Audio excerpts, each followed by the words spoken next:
Good evening, everyone. And by now, I hope you know that I'm Julie Greenfield and I'm from the Pharmacy Forum in this third and final event in our webinar series.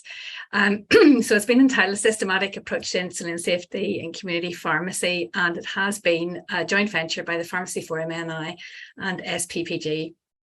The Zoom recording has already been commenced, and as you know, we're doing that to create a webinar series so that people, you can have it as a resource and that people can catch up at a later stage and watch it through. If you're not appearing with your own name, if you wouldn't mind putting your name into the chat at the side so that we can identify who you are. And if you wouldn't mind keeping your camera on whenever we're having the discussions, it would be really great, because I think it helps everyone from a participation point of view. Basically, slides will be sent out as usual after the event, so don't be worrying about scribbling notes. And as this is our third and final event, I'm not going to do any more introductions this evening, and I'm going to hand straight over to Dr. Helen Vosper to kick off our session. So thanks, Helen. That's brilliant. Thank you, Julie, and welcome back, everybody. And I don't know what the weather's like where you are, but I think it's just stopped raining for about the first time in 4 days. So hopefully I won't have to swim to work in the morning. But just before we get started, if you notice, Paul's posted in the chat, he's saying there that we're looking to chat tonight, really. So over these sessions, what we've done is we've introduced you to the kind of theory behind this systems thinking approach, and then we've kind of tried to sort of engage in some conversation, and we worked through that example, didn't we, of SEEPs in the last session. One of the things with these human factors tools is they do require practice, and the only way really to get them to work is to try them out and kind of see what happens. But like we said last time as well as being these tools that you can use, it's really about a mindset. So a kind of mindset change that makes you think about not what you can see immediately in front of you, but lifting your gaze up across the whole of the system and looking for the factors that kind of contribute to performance, and looking for the vulnerabilities in that, and trying to design them out. So the best thing definitely is you kind of test your knowledge and understanding by chatting with us. So I'm going to start off just by kind of doing a recap on SEEPs, just to make sure that we're all happy with where we are. But then after that, we're going to go straight into a discussion session. So we'd be really, really grateful if you can kind of join in, unmute, talk to us, or post questions or comments in the chat. So I'm just going to share my screen, and if someone would be happy to let me know whether or not you can see the slides, that would be really helpful. It's telling me, can you see that? Yeah, I can see that, Helen. That's great. Fantastic. Okay, so just an outline for the rest of the session. So as I said, I'm going to start off with a brief recap of SEEPs, and then we'll go straight into this group discussion. Now, one of the things we are still hoping that we have had actually somebody take us up on this and have a go at trying SEEPs out for real, but we are having some logistical issues with that. So that's the community pharmacy SEEPs experience, which we had hoped to have a bit higher up the menu. If we don't get to do it for real, Angela will give us a little bit of an update on what happened with that. So we've put that down at the end, but it might be that it kind of appears from the side at short notice, that we might go on to that, but just be aware of that. And then after the group discussion, we're going to go back and look at work procedures, because as we've seen several times now, these are very often critical in these incidents that we're looking at. And we'll then move on to a discussion session around safety culture. And hopefully, as I say, we'll get that community pharmacy bit in. And then at the end, we'll have a Q&A session, and we'll let you know what resources we're going to be able to make available to you and what might be coming up in the future as well. So just a reminder of SEEPs and some of the bits that you kind of really need to think about when you're doing this. So remember, we have our outcomes on the right-hand side there, and our outcomes arise as a result of our our processes rather. So that's our care processes and all the other processes as well. And it's important to remember those, because it's very often those mundane, boring things that don't really even seem like they're part of the care sometimes that's really critical in terms of delivering safe care. But the bit that we don't usually look at all is the work system in which those processes happen. And remember, the work system is just made up of all those entities. So the people in the system, the tasks they do, and the tools and technologies that they use to do those tasks. And as we've seen, that those tools and technologies include the drugs that we use. But all of that's happening against a specific organizational backdrop, and it's happening within a physical space and also influenced by the external environment. And remember that what we say is that when we undertake our work processes, we force interactions between the work system entities. And fundamentally, applying SEEPs is really all about understanding those interactions. So while there'll be millions of interactions, literally in complex systems like the kind we have in healthcare, some of them will be particularly influential in terms of outcomes. So some might be really weak and therefore vulnerable, so they represent vulnerabilities in our work system, whereas others might be really good, strong interactions that support good outcomes. And we're trying to find both, remember, because we want to design out the weak ones, and we want to make sure we don't lose the good ones. Because again, very often, a model you've probably heard of is the Swiss cheese model, and we talk about, you know, the cheese being the barriers, the holes being the vulnerabilities in the barriers, and things go wrong when the holes line up. And very often we think about holes, but we don't necessarily think about cheese. We're not very good at actually thinking, you know, what's the size, scope, and strength of the barriers. So if we don't make sure that we can find those good things, we risk losing them as well. So we need to remember that. And the other thing that we haven't sort of talked massively about is these kind of feedback loops, which are workarounds. Now, workarounds are the changes people have to make basically to the processes to ensure that the outcomes are delivered. And workarounds, again, we need to explore those, because with the workarounds, some of them will be brilliant and they might actually represent a much better way of doing the job. And I would say quite often they do, because of the way we design or don't design processes. Often we can find better ways of doing them, and if we can find those, then that's great as well, isn't it? Because it helps us improve our processes. But equally, sometimes those workarounds will actually introduce new vulnerabilities into the system. So that's this kind of work is imagined versus work is done that Paul will come back to later. Now, just to show you what I mean about how you can use SEEPs and how you can think about it and how you can apply it to almost anything, I just want to share with you something that I was doing for the pharmacology teaching for medical students. Oh, no, I forgot about that bit. Sorry, I was just going to recap very quickly on the methotrexate example that we used, just so you remembered that a lot of the stuff that came up was really mundane. So you remember we had that incident investigation where we had daily rather than weekly prescription of methotrexate with an electronic medicines management system. And we said that the prescriber just got blamed and got retrained. And so in SEEP's terms, that was imagining you'd done an incident investigation and you'd only found a single interaction. But of course, when we thought about what had actually happened and what the work system was like at the time for that person, of course, we found out that, you know, the system was designed to allow them to turn off the alerts. There were also that alert proliferation and these kind of, you know, huge number of alerts that had to be either read and dismissed or read and dealt with, made the task much harder. But also from an organizational perspective, everybody seemed to turn the alerts off. So there were influences that affected how the prescriber worked. And of course, there were personal capabilities and environmental factors that made it much harder to do the task. And of course, the organization had chosen the environment and had chosen the equipment. And so when we look at it like that, we get a much more realistic picture of what work looked like on that particular occasion. But also what we end up with is, of course, a report that is much more useful because it's actually addressing those systemic factors that influence performance. And so hopefully, yeah, that gave you an understanding of sometimes it's this really boring stuff that affects what happens.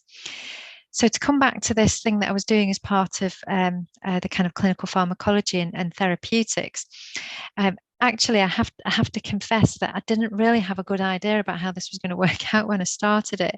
And the reason that I decided to take this systems approach to absorption, distribution, metabolism, and excretion was I ended up with 7 lectures on drug therapy just because it was actually because another member of staff had died, and they needed someone to take over the teaching.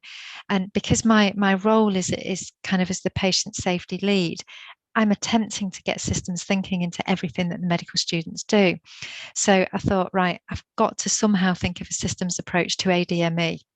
And at first it felt like a bit of a fudge. And what I was trying to do was just ram a bit of systems education into something that was about something completely different. And the more I thought about it, actually, the more valuable it is in terms of an approach. So what we were saying was that if we think about our SEEP system, I was saying that absorption, distribution, metabolism, and excretion are just processes. And what we can actually do is think about the outcomes from absorption, distribution, metabolism, and excretion. So there'll be things like therapeutic response, won't they? They might be adverse events, adverse drug reactions, all those kind of things. And then I thought if we look at the work system, we can think how kinetics sits alongside everything else, because we tend to teach kinetics, don't we, very, very separately. You probably remember that back from your undergraduate education. You did all the sciencey stuff in the very early years before you got on to do the exciting stuff where you actually got to see patients. And sometimes the seeing the patients didn't happen until you actually left university, because there was such little option really for clinical teaching on the pharmacy course. But you see, drugs are prescribed to patients, aren't they? And patients take those drugs within a system that extends far beyond the limits of the body. So if we only think directly about absorption, distribution, metabolism, and excretion, we're not really thinking about the impact that it'll have on the patient. So what I did was I kind of taught them about SEEPs, and then I just took absorption, distribution, metabolism, and excretion as separate processes and considered the work system around each of those. And I chose different drugs to illustrate it. And so, funnily enough, insulin was the one that I thought about first for looking at in terms of absorption. So what I said from a kinetics point of view is when it comes to absorption with insulin, we recognize that we need to do 2 things really, don't we? So we're trying to mimic normal endogenous insulin secretion, and that falls into 2 bits, doesn't it? So we need peaks, we need rapid peaks of insulin released in response to eating, but we also have that basal insulin secretion, and so we need to mimic that as well. So that's why we have our different insulin preparations. We recognize that we can alter the dosage form design to affect absorption. And insulin's best absorbed as monomers. It's not very well absorbed when it's in hexameric formation. So we can adjust the dosage form design and use excipients that will determine whether or not insulin sits there as monomers or sits there as hexamers. We can also slow down absorption by making crystalline preparations, and then the insulin's got to escape those crystalline preparations before it can be absorbed. Or alternatively, like with insulin glargine, we've changed the sequence of the gene to alter the polypeptide sequence, and that makes it only soluble under acidic solution. So in the vial, it's in acidic solution, and as soon as we inject it into the skin, which should really be at a neutral pH, we then get precipitation, and that slows down absorption. And in that way, we can control things. But of course, we also recognize that if we've got crystalline solutions, we might have problems because we'll have to shake them, won't we, to make sure that the crystalline solution is all there, ready to be taken up into the syringe. And we also recognize as well that we have some other problems, highlighted here under people, like lipohypertrophy. When we inject insulin into subcutaneous tissue, it makes fat cells differentiate, and we end up with these funny lumps of fatty tissue that actually aren't very healthy fatty tissue. They look a bit horrible, and they actually slow down absorption of insulin. So those are all things that are very much to do with the kinetics of insulin. And if we start thinking about interactions on here, what I've done is I've just, from my experience of insulin adverse reactions and from investigation reports, I've put all the things I could think of in the kind of insulin system under the SEEPs headings. And I just wanted to highlight to you some of the interactions that I kind of thought about. So we mentioned those ones there, that we've got an interaction between this formulation and the need to shake the vials, or this interaction between the formulation and the problems that we might have with lipohypertrophy. And where you can start to see other systems factors coming in here, what about if someone's got some sort of inflammation in the subcutaneous tissue? Then instead of being neutral pH, the pH might be acidic. And then that makes it less likely that insulin glargine would actually precipitate, and you might get a more rapid absorption. But what about these things here as well? One of the things that we say is to avoid the problems with lipohypertrophy, we tell patients that they should rotate the site of injection, don't we? Well, if you actually watch people taking insulin, sometimes people are actually really quite disabled and they don't have the dexterity and flexibility that they need to access all of the possible injection sites. And so they can find themselves repeatedly injecting into the same site. The same, sometimes if people are using insulin where they take it very regularly and they take it in response to the amount of food they've eaten, they'll very often inject themselves at the table. They won't go anywhere to do it privately. So they're not going to like pull their trousers down to inject their insulin. So you'll find them working around the clothing in order to be able to inject, and that limits the sites that are available to them. But one thing you've also find as well is that actually it depends on the design of the insulin vials and the material that they're made of. If you've got crystalline suspensions, with some vials you find that the crystals actually stick to the vials, and it can be difficult to make sure that you get a proper dose. And you see how all of those things that are not directly related to the kinetics do have an impact on absorption. Same, absorption isn't just about what happens when you inject the drug subcutaneously. If you think about it, you can end up with too much or too little drug and absorb too much or too little because you don't give the right dose. And what you might find is that people inject too little because they don't like the effects that insulin has on them. So you very often see that with teenage girls. They recognize that injecting insulin makes them fatter, so they reduce their insulin dose with, really quite poor consequences. But there's this other thing. If you look, particularly with the introduction of human recombinant insulins, hypo unawareness, people have this terrible fear of not recognizing that they're hypoglycemic. And so that has a really strong impact on the behavior. So they might not go out because they're scared of what might happen. But what they very often do as well is they limit their own dose. If they're scared of being hypo, they might not take as much insulin. So we get that set of interactions that you might not have thought about that do have an impact on absorption. And another one that we've seen a lot, and of course that's something we're quite familiar with the incident we were discussing in the previous session, is that actually there can be something around the design of the devices. So our pen devices, if we think about tasks here, we've got tasks done by the patient and tasks done by professionals. Well, those insulin pens, of course, are designed for patient use. So using an insulin pen should be a task done by a patient. But what happens if the patient goes into hospital and is unable to administer their own insulin? Then staff have to take over that task.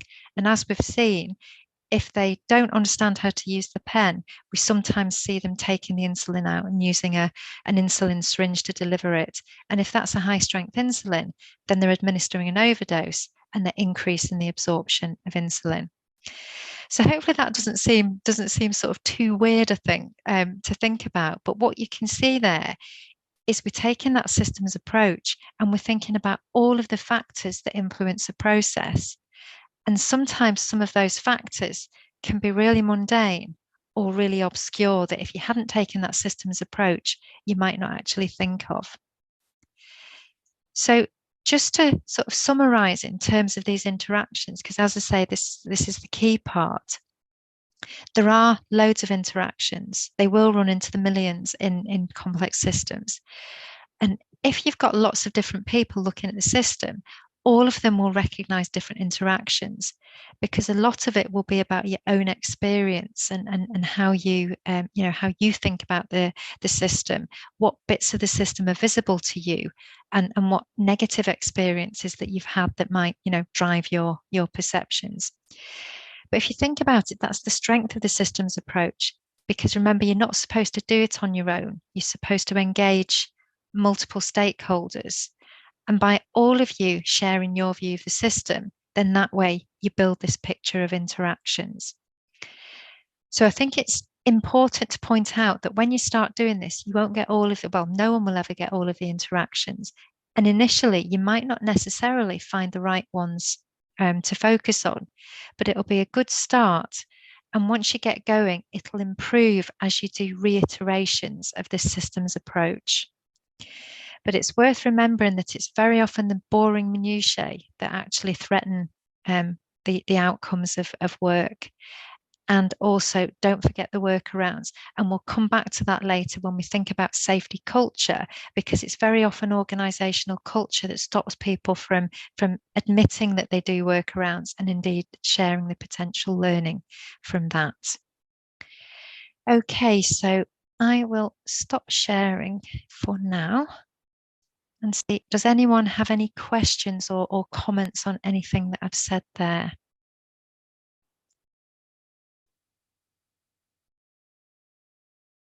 Or are you all just getting ready for your conversation now? Because that's the next thing that we're going to move on to. What we'd really like now is for you to kind of, unmute and chat with us and say whether or not you recognize the systems framework and see how that might actually help you with exploring and understanding insulin safety in your community pharmacy settings.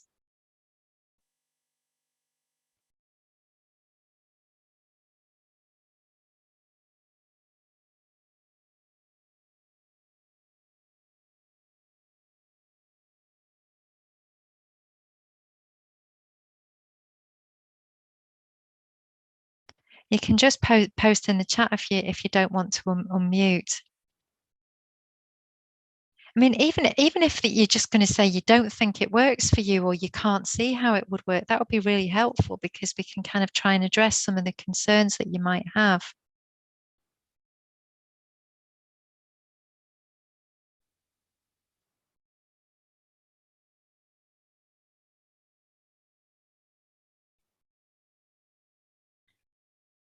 I suppose, Helen, for me, I'm not working in a pharmacy. I'm a bit remote from that, and I'm looking at the instance remotely. I find it quite difficult. I find it very useful. I can do it, and I get my head around it. I've had a bit more than just this. Looking at this in the past, but it's always been a little bit of tasters or a little bit of a day session. I haven't had the full training.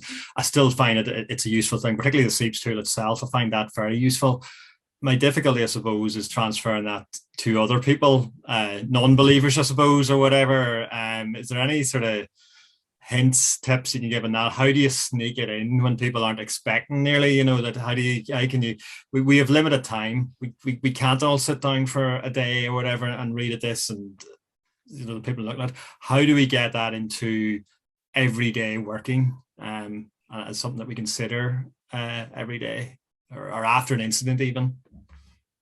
I suppose. I mean, Paul and Angela might have stuff to say about this, but you see, at the moment, it looks like a clunky thing, doesn't it? You think, oh, it's this thing, and I have to do it, and it's SEEPS, and I now must do a SEEPS.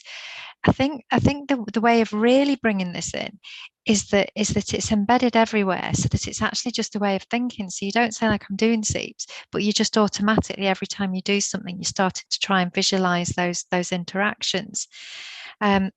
I think, and when Paul's going to talk about this next, because we're going to go on to sort of looking at the procedures aspect of it. But there are things that you will always have to do. So you'll have to respond to an incident, or you'll have to write a new procedure or something like that. And if what you start doing is bringing it in probably the less challenging situation. So if you've been tasked with writing a new procedure, using SEEPS to come up with that new procedure would probably be one of the best ways of starting, I would say, because it's not got the same threat with it, has it? As when you say, right, okay, so you're all really stressed. We've had a really bad incident. We're in trouble, and we're going to have to deal with it really quickly. That's probably not the time to bring SEEPS in for the first time. Whereas if you're using it, rather than using it retrospectively and reactively, if you're using it prospectively, it's probably safer and easier to do. I don't know if Angela or Paul want to come in and add anything to that. Yeah, sure, Helen. Hopefully you can hear me okay, folks. I'm in a dodgy hotel near Gatwick Airport, and I keep getting warned that I've got low bandwidth. I don't know if that's me personally or the laptop. To answer Matthew's query about how do you spread the word, so the clinicians that I teach as part of an MSc course, but mainly the ones who work in sharp end practice and that are not doing education and who've been exposed to this and who've bought into it massively. Do exactly what Helen suggests. That is, they think in SEEPS terms. You don't need to have a worksheet, or you don't have to, have the terminology. You just realise that any problem in the complex care systems that you guys inhabit, any problem can be viewed through that system's lens, and that's the most meaningful way to view it. That's why systems thinking and complexity go hand in hand. They evolved out of the same science discipline. So, in another piece of work that Helen and I are involved in, one of the principles is that all problems belong to the system. It's not, people are absolutely crucial in terms of making the system work. It's your adaptability, your creativity that actually does that. But as you interacting with these other elements, almost like you're conducting some sort of orchestra that makes things work most of the time. That's what gets the job done, and that's what keeps you safe. That's what patients have a good experience, and hopefully you enjoy your work to some extent as a result of that. That is the systems approach. So I wouldn't get too bogged down, in terms of understanding a lot of the interactions that Helen's speaking about. That comes with practice. If you become somebody who it really takes this on board, I think at a more high level, you can just think about the buckets and think about how they relate to outcomes that you're either trying to achieve, or more importantly, outcomes that you're trying to avoid. And that's, personally speaking, that's the way I use it. I don't go into it in any significant detail. I just think at that kind of superficial high level. And so that, I think a good kind of mantra therefore is that all problems belong to the system. And if you buy into that, then just think of SEEPS. You don't have to get any kind of worksheets out and start writing things down. Just think in those terms. Paul, just one thing if I could add.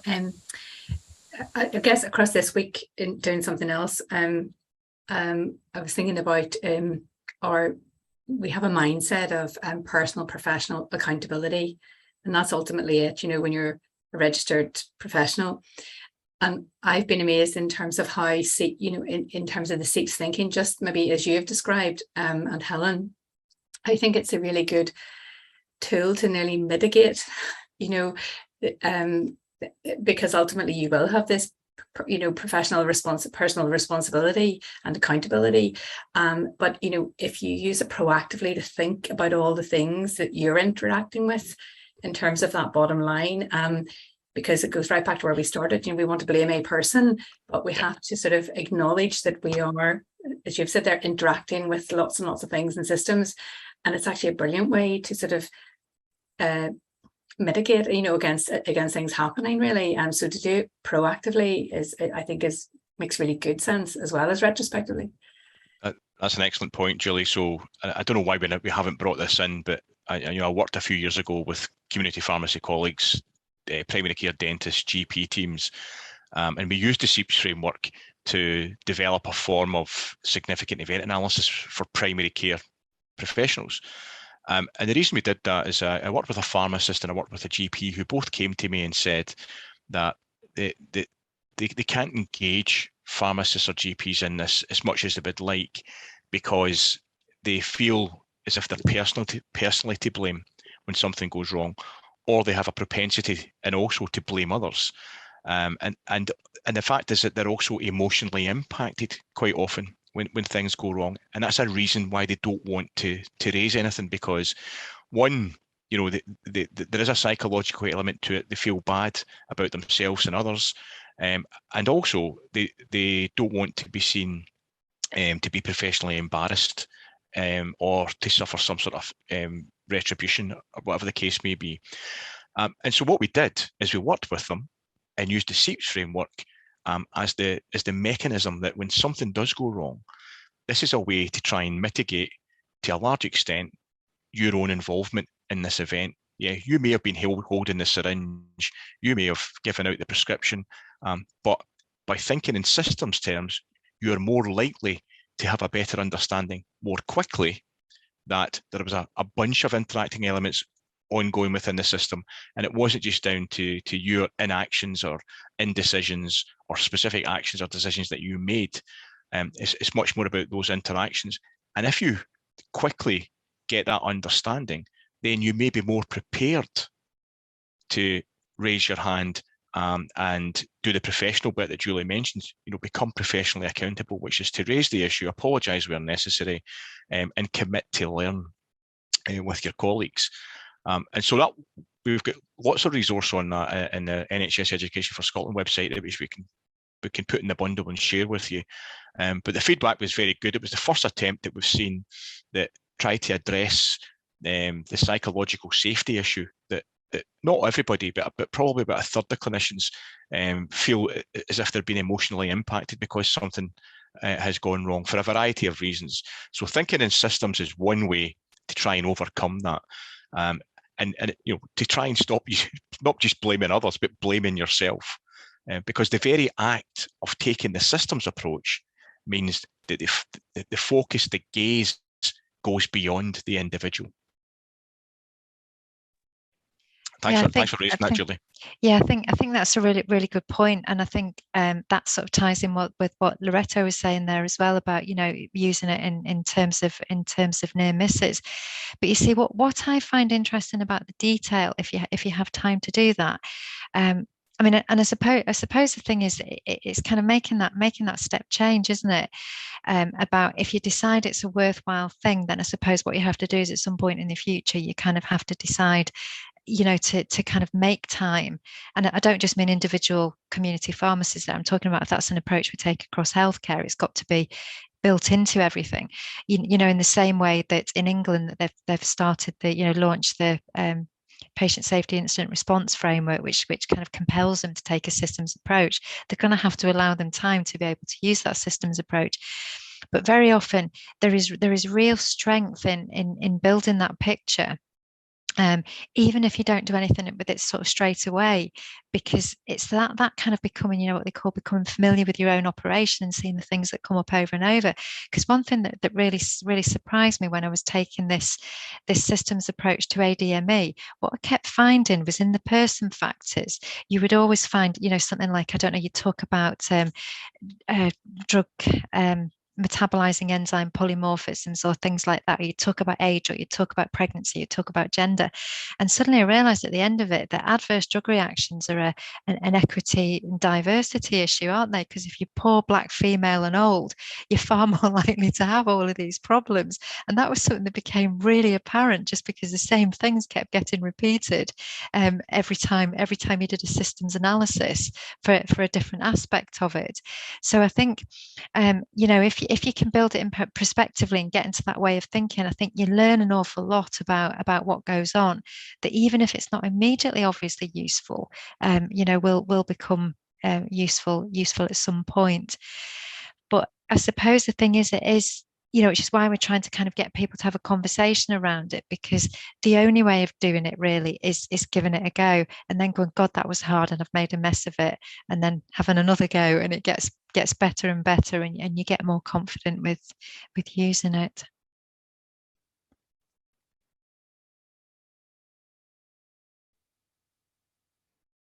Yeah, I do sleeps about everything now. I do sleeps in my house to explain why my husband's got things wrong again. I try and convince him it's a system outcome. Yeah, I mean, I think that's a good practice. I mean, when I first engaged with it, maybe 9 or 10 years ago, I used to do that. So I mean, if you think about, what's in the news just now, there's the Grenfell Tower inquiries ongoing and is reported on a near daily basis. I mean, almost immediately we academics used that when that happened, that very sad event happened. We used that based on the early reporting in the media of what the different systemic issues were. So we asked students to try and map them out using the SEEPS framework, so that they could see that it's highly unlikely there was a single person or a single entity that was to blame for that. Now, the litigation is another another issue. There'll probably be multiple people who'll be fined, or multiple organisations who may be fined over that. But we can all appreciate that there was lots of really complex stuff going on in terms of regulation, the quality of materials, you know, an almost fluke event that took place that literally ignited the whole thing and gave rise to the event. But you could also do the same with the Russian invasion of Ukraine. You know, if you want to take a simplistic view, we can just blame an individual in Moscow. But you know, if you wanted to take a more considered view, then there's got to be multiple interacting issues ongoing, which gave rise to why decisions were made and things were done on both sides. And so, any type of societal issue, you can take a systemic approach to. Indeed, you know, even in criminal cases and jury cases, you know, lawyers often do that without even they look for mitigations, you know, as to why Helen did what she did, and she's up in front of the court again. You know, because she's got lots going on in her background, and she's obviously got personality defects and so on and so forth. You know, obviously I am joking here, but the you know, it's that holistic perspective is all we're asking you to do. So, you know, even in your own practice, an everyday frustration, an everyday irritation, okay, it might not be safety critical, it might just irritate you and frustrate you rather than everybody else, but you can still understand it in systemic terms. Brilliant, thanks, Paul. So if there's no more questions and comments there, I think it's over to you now for the procedures bit. So I will share my slides again, and if you just shout when you want the next slide. Okay, thanks very much, Helen. Okay, so we're probably looking for a bit of verbal interaction now, because I think we want to explore with you both culture and the design of work procedures, and so I think we just bypassed that particular case study, Helen. So we've introduced you, or we will be introducing you in the bundle to a set of culture cards that are extremely popular, both in the UK and internationally, with a whole range of care teams. And within these culture cards, there's quite a significant focus on the design and the development and the implementation and use of work procedures, such as standing operating procedures or guidelines or policies, or, you know, checklists and so on. But before we get to that, it's really important to realise that when we focus on work and the clinical work, and we focus on safety, it's extremely important to also focus on the cultural context within which you work, because that drives a lot of behaviours that shores up and supports, or even degrades, the values that you bring to work. You know, so attitudes, behaviours, values, the way you do things around here, these are manifestations of the prevailing culture. And so, to better understand what is going on, what we're suggesting is we need to explore that as a team. And so, in terms of, so here's an element, a theme, or a domain that plays into culture or safety culture. So the leadership and management commitment to safety. So we've got other domains like how seriously you take risk, about the levels of communication between teams and organizations, or the levels of team working within your own practice. So these are domains which, if you take them together, give you a measure of the prevailing culture, the prevailing safety culture within your own practice as such. So one of the questions we want to pose here, and hopefully get a bit of chat, is do you think the organisation in which you're based genuinely cares about safety? So, you know, when in thinking about that, you know, what messages do you receive, and what messages do you give out about safety? Anybody, any thoughts or comments on that? I think the staff often think that it's a waste of time writing up these mistakes. It's just a mistake. I just grabbed the wrong thing, and they feel like it's a bit of time wasting, or you're singling them out, or, you know. So although the safety things are there and you're supposed to do it all, more often than not, they don't do it because they think it's pointless. You know, and then you have to try to explain all the time that, you know, it's to try to see for patterns or, you know, stop making mistakes in the future or whatever. It's just hard to get them involved sometimes. And so, Paddy, so on that issue, then does the team have, you know, maybe at some point in a month or whatever, do you have a small amount of protected time that you could put aside for learning, or that you already meet? Well, protected time is that's a tough one. There's a safety meetings, and every once a month we go through and review anything that's, you know, thing. But whenever you don't have a pattern, it's just random mistakes as such. But if you have a pattern, you can do something about it. You know, you can separate. Like, I mean, one of the big ones here was beta blockers and steroids. So they you know, the board told everybody to move them. You do something specific about it, you know. But it's just for the random carelessness. Then it's a bit harder to, you know, instill that, you know, concern. You know, it's like every script, every moment, every day. You have to, that whole safety thing has to be high in your priorities. Okay. Yeah, I mean, so I suppose Helen and I would, and Angela would maybe challenge that a wee bit, Paddy. You know, so we see, you know, a comment like carelessness is interesting, because to us that should be explored. You know, because people will be careless. Everybody's careless at some point, and that's to be expected. And so what we're trying to do is design care systems, processes, so that they are resilient to carelessness, so that, you know, if, because carelessness, or whatever term we want to use, whatever substitute term we want to use, is absolutely inevitable. But can we design processes that when it does happen, we can dampen down the impacts of it? And that's what the learning should be about. You know, how can we better support a performance that either reduces the chances of us being careless in a given situation, or, as I say, protects us more when it inevitably does happen. But we can't learn from that unless we've got the opportunity, I think, and that's what you're suggesting, is that's very difficult, to actually bring the team together and explain the importance of that. The other issue, Paddy, which goes to a point that Loreto posted earlier on, you were talking about incidents and patterns, and but you were saying about, oh, it's just something random.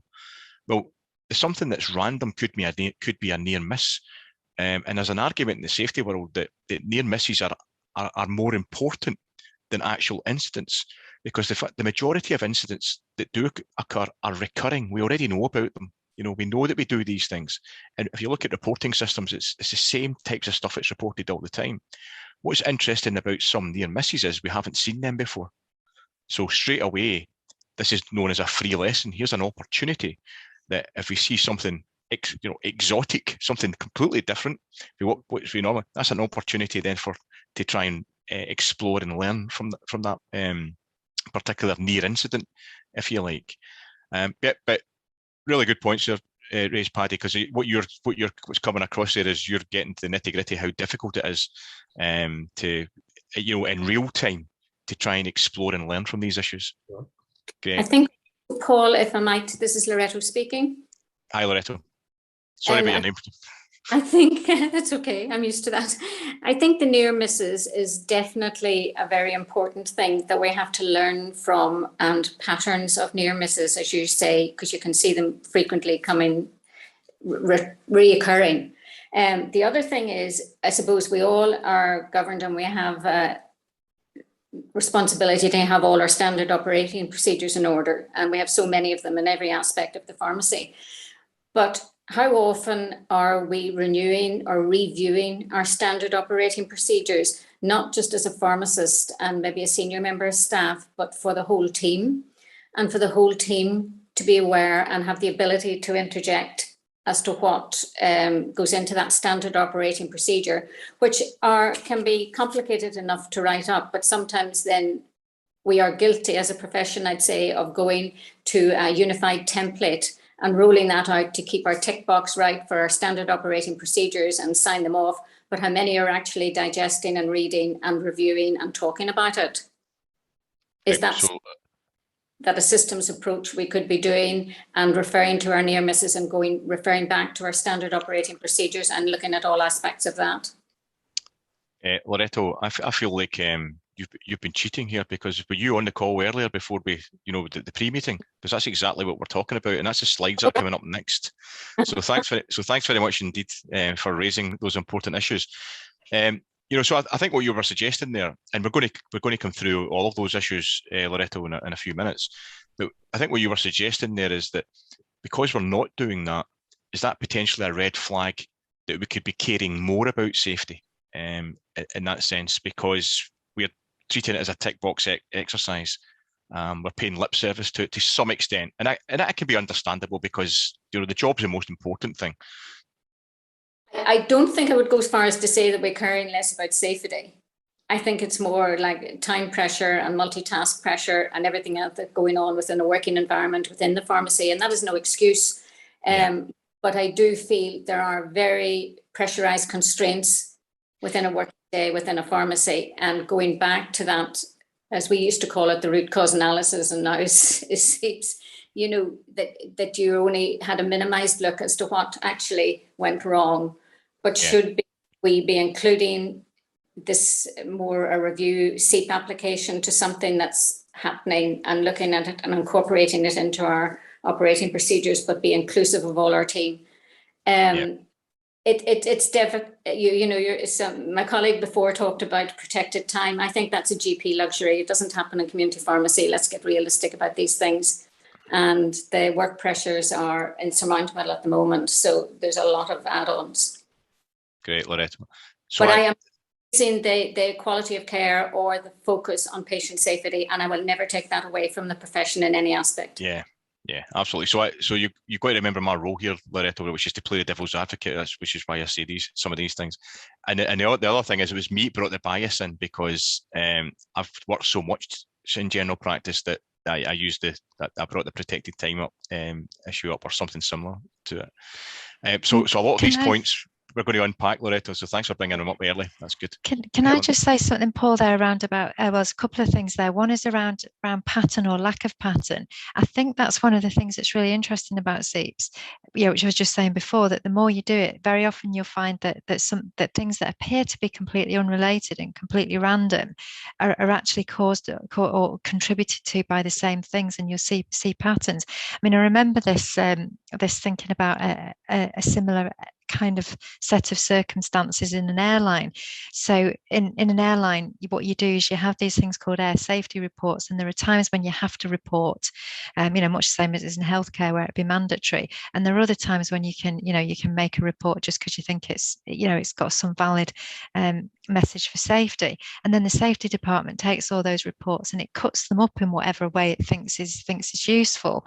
And what it tends to do is be not very imaginative, so if it was a runway incursion or if it was an engine overspeed, they'd be categorized under those things. And then I remember they did it one time that they actually thought they'll look at it slightly differently. And they had this whole bunch of air safety reports that were all completely different in terms of the outcomes. And when they looked down, it was always one particular crew member that was involved in every single air safety report. So it depends on the way you cut it. And you see, with SEEPs, you're kind of forced to look at it from lots of different perspectives, which means that I think if you do it regularly, you're more likely to see those sort of patterns emerging.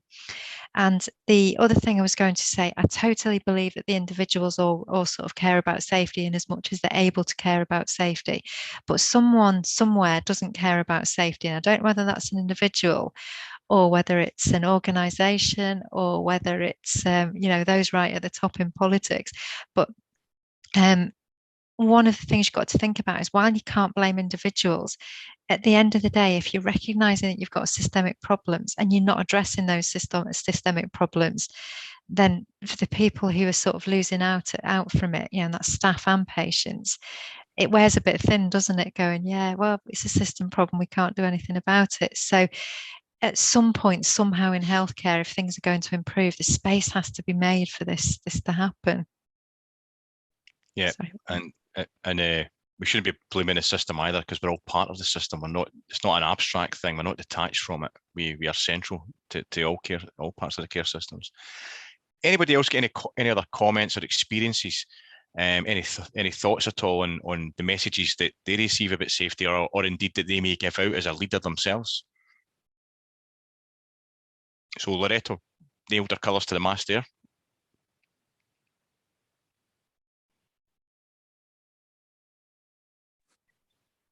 Hello?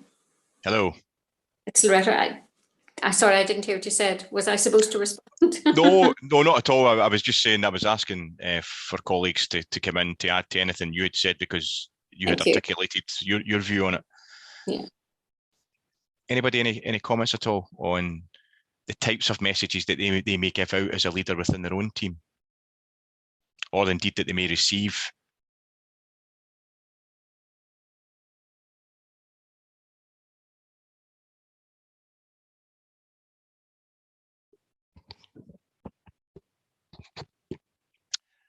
Okay, well, if we move on, it's linked to that.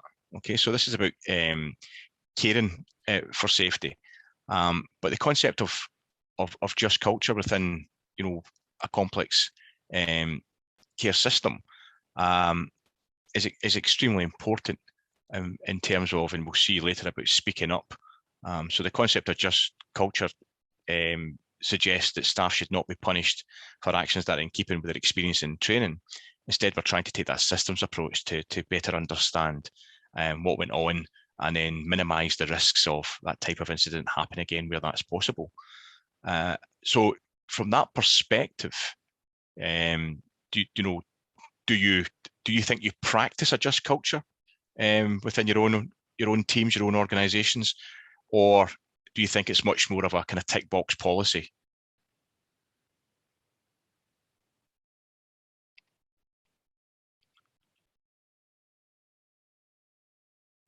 So I suppose in layperson's terms, when something does go wrong with one of the team, you know, are we there to support them and better understand the nature of what went on, or are we quick to point the finger of blame in that respect? That's probably the easiest way to try and get down to the nitty gritty of what we mean by the just culture. Paul, I would say I'm not really a community pharmacist, but I come from a bigger, like the trust organisation, and I think certainly I've experienced that just culture is the way that the trust look at doing it. But my experience on the ground quite often is that colleagues don't exhibit just culture. You know, the management might, but quite often I call it peer fear. You know, the peers around them sometimes judge people rather than, even though that is the plan in the organisation that it will be just. It's how peers view colleagues when a mistake has been made. You know, that is often what people are scared of. So Tracy, that's an absolutely brilliant point. And if you don't mind, I'm just going to appropriate that term of peer fear. Yeah, I was involved in the hyponatremia work, and it's something that, you know, I strongly believe in, because I've seen in organisations where people at the top are saying the right thing, but actually what happens on the ground isn't always that, and it becomes from their peers rather than management sometimes. And I even I recognise that, and so I work in an organisation that's a kind of background organisation, so we're not doing the type of work that you guys do. And I noticed that our leadership are extremely supportive in these circumstances, but it's your colleagues who will point the finger of blame and talk behind your back and so on and so forth when things go wrong.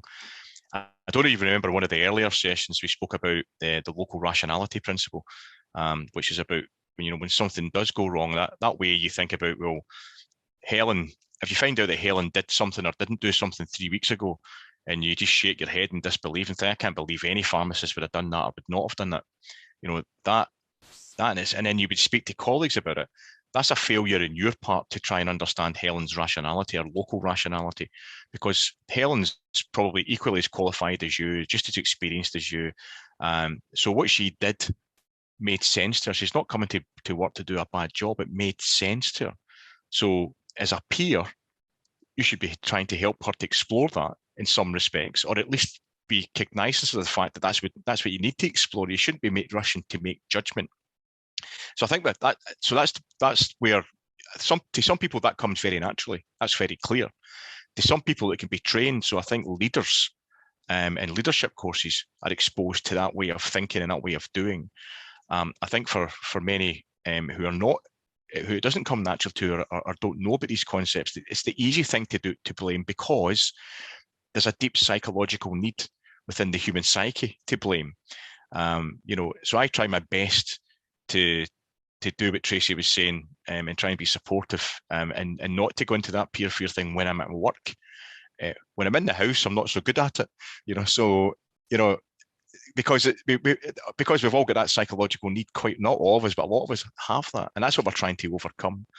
And I think a lot of that can be overcome through education and practice by introducing folks to those types of concepts about, you can be in the exact same circumstance as Helen, and people could be judging you with hindsight bias 3 weeks later because they didn't understand your world and your context at that moment in time.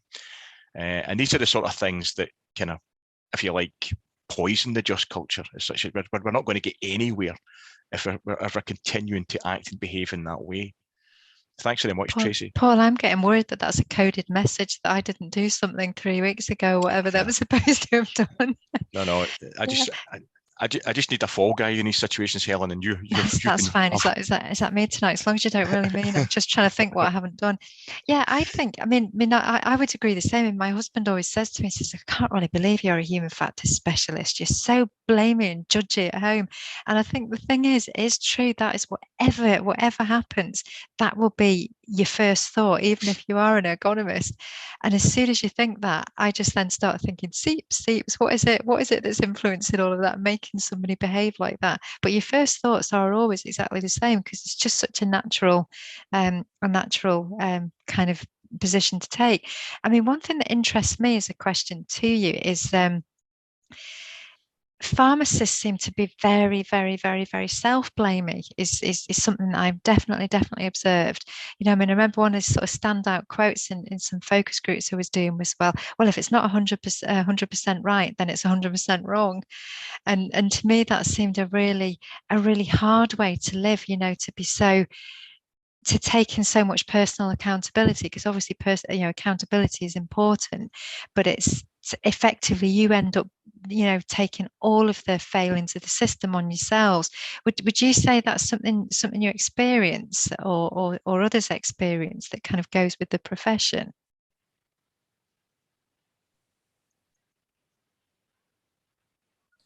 Yeah, I think so, because we have to do the final check, and therefore it's all on us. And if we make a mistake, then we're really annoyed with ourselves. Definitely. Yeah. And that's I such always a hard... think sometimes when we're following up on adverse instance or whatever, and this idea of the person, when you put it on the person, well, there's very little point, because that person is never going to make that mistake ever again. It doesn't matter what way the system was, because that particular individual, so you do have to try and bring it out to the system. But there is that thing with pharmacists that we really do think that it's all on our shoulders, I think. Yeah. I mean, that's a good point, Matthew, because I don't know what that phenomenon's called, but we see it in medicine as well. We see it in surgery.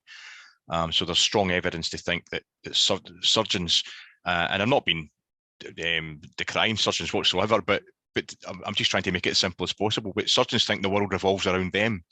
It's the success of a surgical outcome is down to them and their skill, and the way they've been trained, and they've been socialised that way through education and training to think that, and the way they mix with their peers. So to some extent, other professional groups may have that as well. What they're not appreciating is the influence of the other systemic factors on their performance. So the things like, the heat, the lighting, the teamwork and the communications, the technology that they're using, somebody who had organised, the operations, the admin staff in the background, and so on and so forth, the clinical condition of the patients. All these things influence your surgical performance and your outcome. And it's the exact same with you guys in terms of the activities that you take place, that you perform, every day, is that, you might be quick to judge and self-blame, and this is not to make an excuse, but it's to provide an explanation as to how and why things go wrong, because human beings are imperfect and will always be imperfect. Human factors specialists, that's our starting point. We've got no problem with that whatsoever.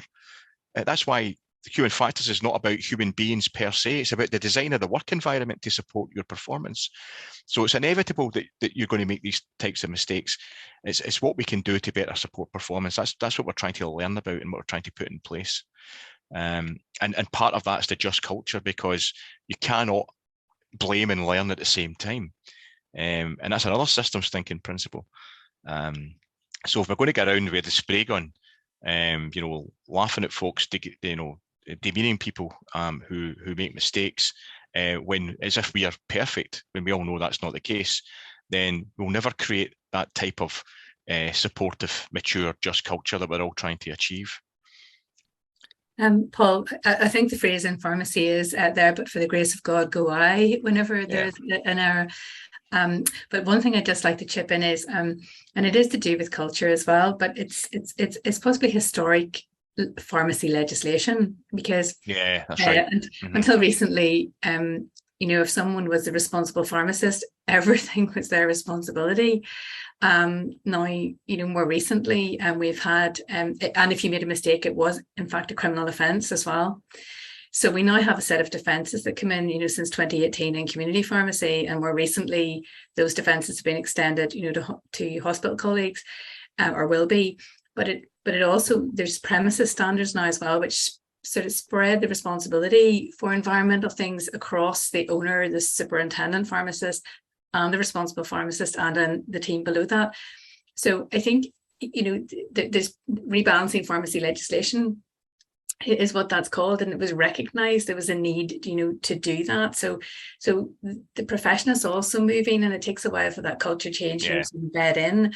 And one of the things we said we would do was error reporting, and report more and learn from it, because we said the criminal offence was the barrier, and that barrier should be now removed. So we need to learn as a profession that this now is an expected part of our culture, but it's also a useful part of our culture as well. But it's just that background is there, and that's where we come from as pharmacists, I mean, and thanks very much for sharing that, Julie, because it resonates with my world. So if I haven't told you before, I'm a non-clinician who's worked in the NHS in kind of quality and safety advisory roles alongside clinical teams, clinicians like yourself, for almost 35 years. I know it doesn't look like it, but I've worked in the hospital side, I've worked in general practice, I've supported community pharmacy, primary care dentistry, and recently optometry. And every one of them started their safety journey at a different time over the last 35 years. And I've just been lucky enough to have been somebody who's introduced safety concepts to community pharmacists, done the same in dentistry, and I've done the same in the last couple of years in optometry. And as I say, everybody is at a different part of the journey, and everybody goes through the exact same things.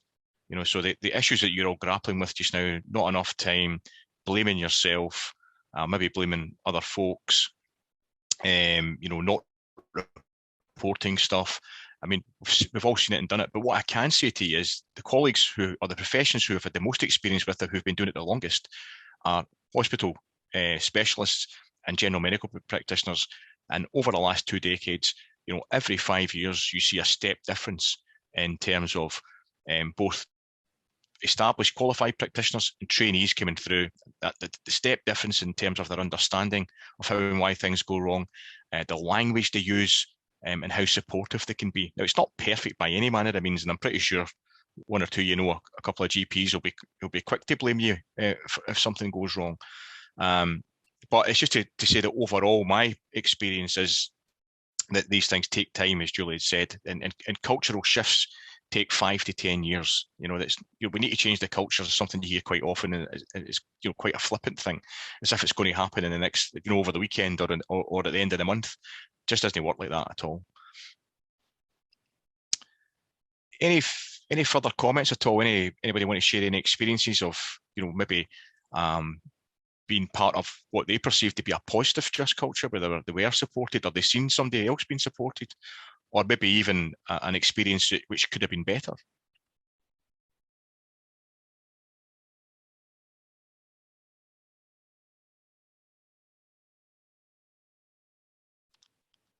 That was obviously a question too far. Okay. So on that note, Helen, we'll move on. And so this is, again, is related to that. So the whole idea of speaking up. So how prepared are you? And with a supplementary there, how prepared do you think your team colleagues are to raise safety concerns. Is there a feeling you never do it? You do it depending on what it is? Or you always do it?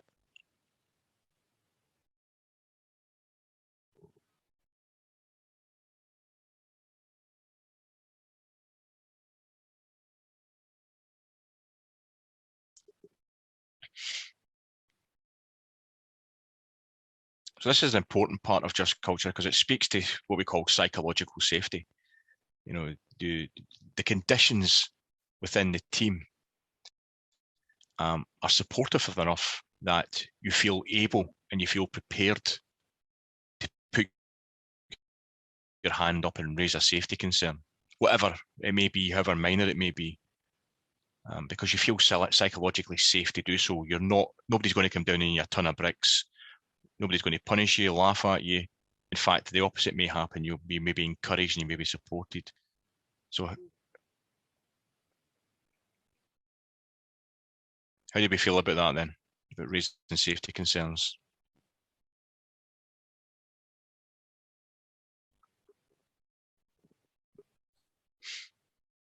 I think I probably would raise safety concerns, speak up. The staff probably wouldn't do it as much, I wouldn't think. They say they're more reticent, they wouldn't be as quick to point out to me. Right. And so that probably goes to, was that Paddy again? I can't see who that was. Yeah, that was me, Paddy, yeah. Cheers. Does that go to the point, and this isn't a criticism in any way, because it's the second part of the question, is that is that encouraged in the team, do you think?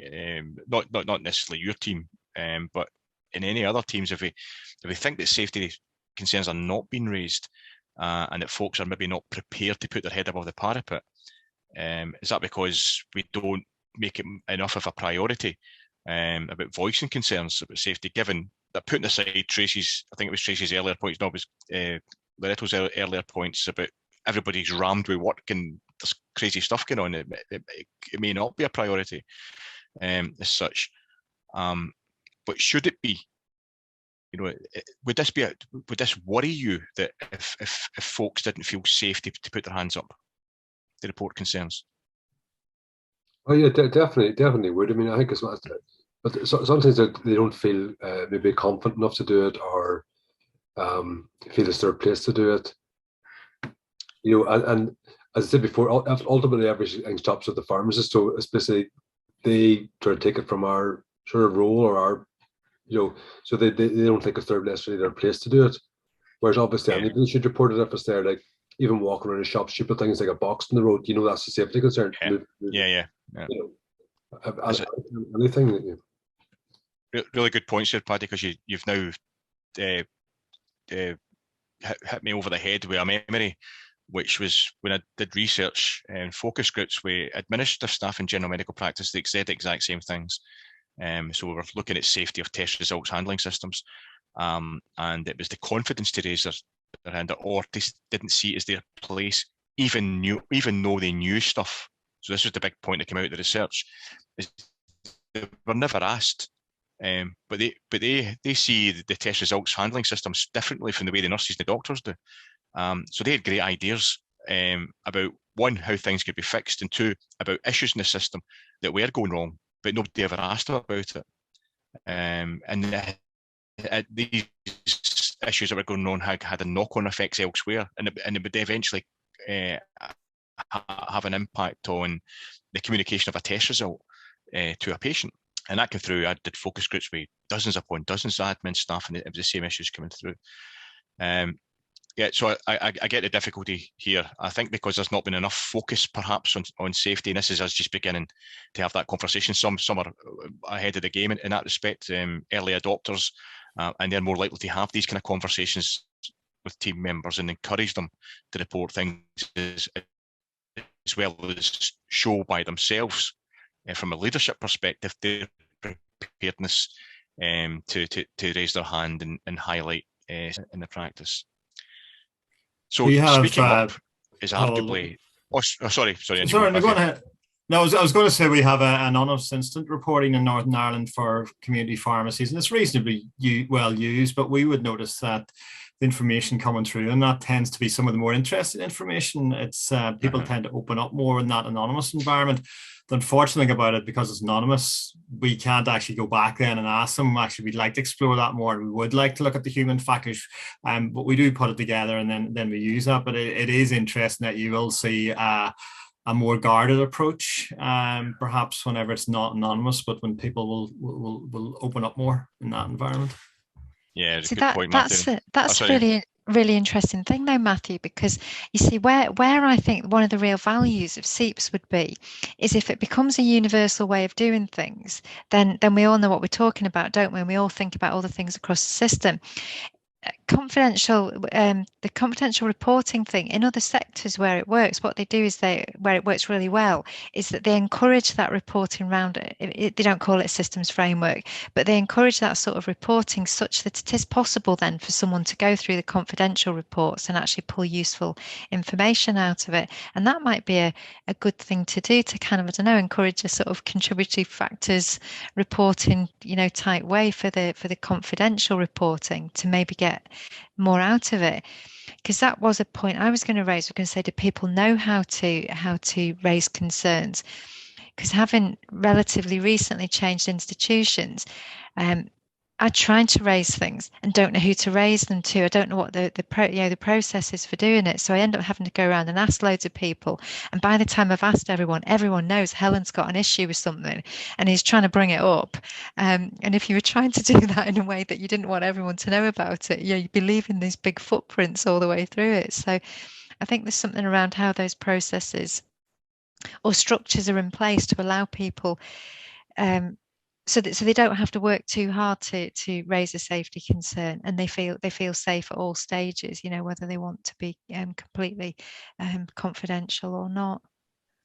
Yeah, thanks, Helen. And Matthew raised a good point there, because that's what happens when you trade off between whether you're going to have a completely anonymous reporting system or a confidential one. A confidential one, you will keep people's confidence, but you can follow up with them, if they can be prepared to be identified. Anne makes a good point, and I assume this was about the conversation we're having just now, that this probably depends on the context and environment, where there's a multiple who may be profit focused or target orientated, or an independent who may be more patient focused as part of that kind of cultural aspect as well. Okay, next slide, please, Helen. So, given that we've spoken about the cultural aspect of it, what we're going to try and do is merge them with a focus on standard operating procedures, and what it is we do within our own practices in that regard, in terms of how we design them, how we develop them, how we implement, test and evaluate, and some of the points that Loretta was mentioned earlier on. Next slide, please, Helen. So I think it's important then, if you remember, we spoke about work as done and work as imagined, and that procedures are, one of the perfect examples of quite often a mismatch between work as imagined and work as done. Is that they inhabit that world of work as imagined and don't reflect the reality of the work that you do, and therefore are not very useful in supporting your performance. So a question here is, and generally speaking, now that people hopefully are aware of that concept, in terms of your SOPs, do they compare favourably, do you think, with the way you actually do your job? Are they useful? Are they realistic? Are they accurate?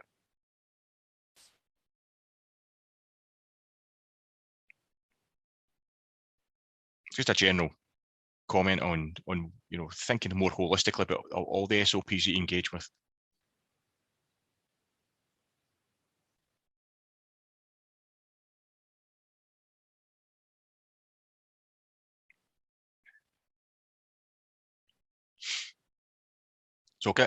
So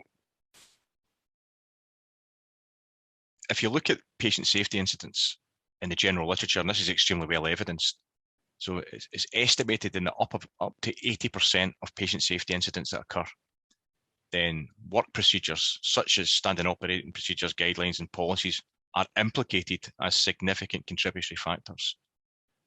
So in the vast majority of things that go wrong, the work procedure may be perfectly designed, but it may not be being used for a reason we don't know. So it's not a criticism of the actual design of it. Perhaps there may be other factors at play, and that's what we're trying to explore. So I'm just trying to give you a greater context there about how important work procedures are, and the likelihood is that when something does go wrong in community pharmacy, then there's a strong chance that the procedure would be implicated in some way or another. So Anne's saying that some are more used than others, and some have got. So yeah, thanks for being honest there, and because that's what I'm trying to get at with this particular question. Because my experience in other professions and other care sectors is that, you know, there are a proportion that are useful, there are a proportion that are sitting in a cupboard gathering a dust, and there are a proportion that are holding the door up, or, you know, stabilizing the table. And that seems to be the way with many different professions. But if something does go wrong and the protocol wasn't followed, regardless of the fact it's in the cupboard with dust on it, somebody still gets in the neck sometimes, because it probably doesn't reflect the reality of how the work is done. Yeah, it's a really good point, Tracy. So new staff are a good way of testing an SOP, and I think that's in the guidance that'll be in the bundle as well. That's a really good way of testing that out. That's a good point. I found a procedure the other day that referred to a room in a building that no longer belonged to that organisation anymore. So I don't know how people were working with that. Presumably that was like local intelligence that they knew that meant some other room. But so I've got a good few slides to get through. So there was 2 or 3 interactions there, and I'm going to suggest that there's variation, let's say, in response to that particular question. Next slide, please, Helen.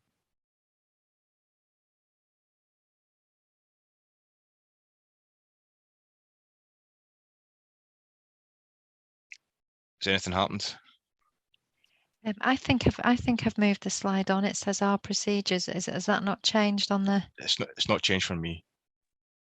It might be your internet, because I can see our procedures. Do you want to speak to it then, Helen? Because my thanks very much. I'll just move that out of the way. So, what is the role of frontline staff in changes to procedures? So it's procedures like systems need to be designed for the intended users and with their expertise. And how can we ensure the right level of input from the right people to get the procedures right?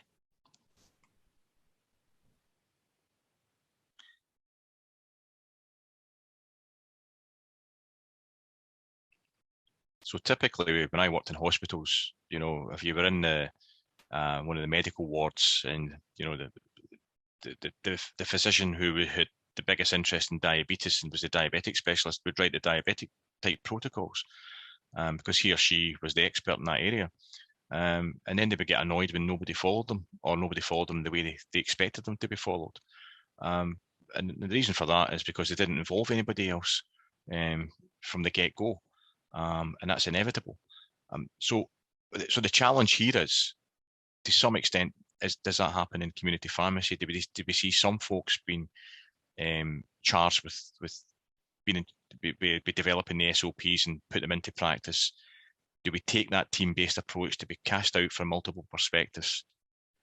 Because ultimately what we're saying, and what the guidance is saying, is if you don't go through this process, then it's more likely than not that they'll come a cropper at some point, because they don't either reflect the work that it's done, or you haven't get the right insights into the work it's done, because you haven't captured the perspectives of those who are likely to interact with these SOPs, and who ultimately are going to use them. So it's the user's perspective of them that's really important, rather than just the single mind of a leader who suggests that it's really important we have an SOP in this area, and I'll write it, and here it is. That's less likely to get traction as a result of that. So just explore that, you know, these types of comments that I'm making. Anybody want to put their head above the parapet in terms of suggesting that maybe in the past or maybe currently there are procedures that could be better designed, could have more of a team-based input?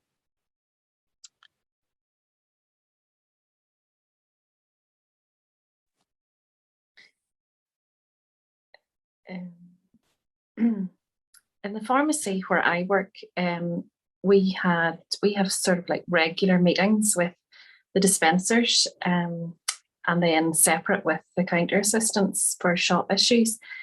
And one thing that was really helpful was the dispensing technicians identified a few ways of improving and streamlining the work. So, for example, there was maybe a higher error rate than usual, and they identified distractions as an issue.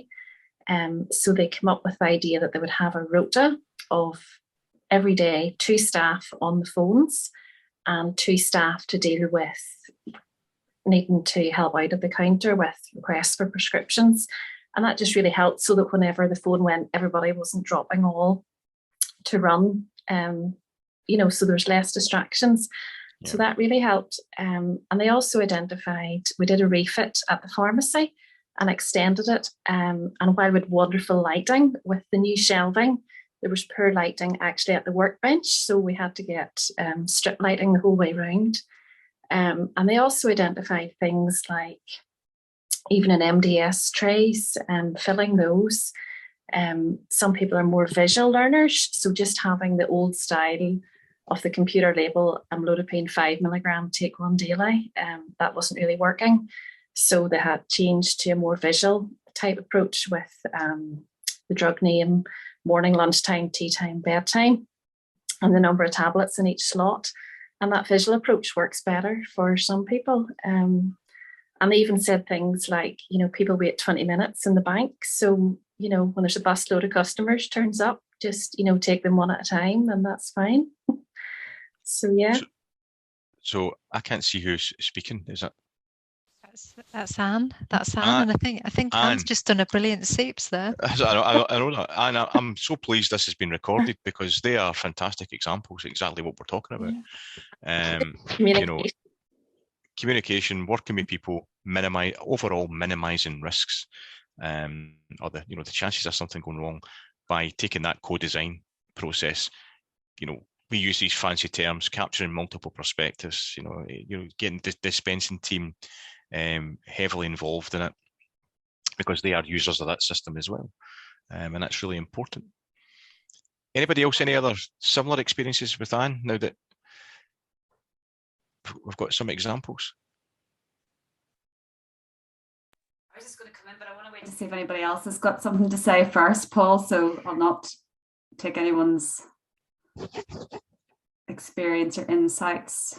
Whoever wants to, well, maybe unless somebody wants to come in just after me, but the piece of work that I did actually with a community pharmacy, I was doing a quality improvement project on supporting near miss reporting, and actually one of the things that really was looked at actually was the SOP for the reporting of the incidences, and it transpired that it was only actually one of the senior pharmacists who was actually able to report on the system.